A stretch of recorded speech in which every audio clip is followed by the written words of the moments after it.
suot ang unipormeng kupas na may bahid ng dahas. Dudublihin ko sahod nyo, wag na kayo lumihis ng landas. Hulihin nyo mga gumagawa ng masama, kahit pangalan ko nakataya. Akong bahala sa kaso nyo, basta kayo ang nasa tama. Pero ano ang isinukli? Bakit kayo nagpunyagi?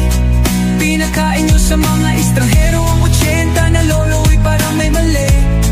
Pagkatapos angat ang inyong moral na dating mabababa.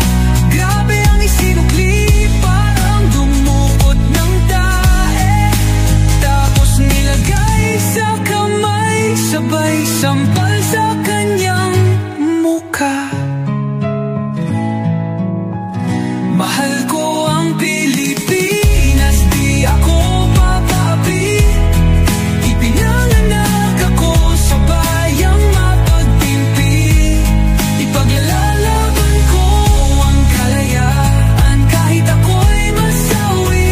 Sisikat din ang araw, muli tayo magsasamang nakangiti.